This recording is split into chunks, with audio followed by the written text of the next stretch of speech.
கோவத்துல உங்களுக்கு அப்படியே வந்து விஷம் வச்சு கொன்னுறலாமான்னு தோணுச்சு.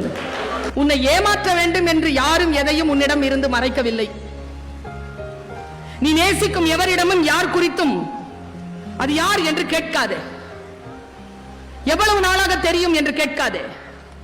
நீ நேசிப்பவரின் காலர் ஹிஸ்டரியை காட்டச் சொல்லாதே. அவர்களின் இன்பாக்ஸை திருட்டுத்தனமாக திறக்காதே. இரண்டாம் அழைப்பில் இவ்வளவு நேரம் இருந்தது யார் என திரும்ப திரும்ப கேட்காதே. உனக்கு தர மறுத்த சந்திப்பை இன்னொருவருக்கு தருவது ஏன் என முறையிடாது. உன்னை ஏமாற்ற வேண்டும் என்று யாரும் எதையும் மறைக்கவில்லை. உன் மீதான கருணையினால் தான் அது மறைக்கப்படுகிறது. கோவத்துல உங்களுக்கு அப்படியே வந்து விஷம் வச்சு கொன்னுறலாமான்னு தோணுச்சு.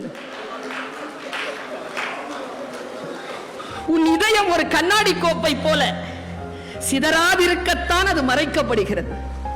உண்மைகளுக்கு உன்னை தயார்படுத்திக் கொள்ளவே அது மறுக்கப்படுகிறது. இப்பதான் வருது உண்மை.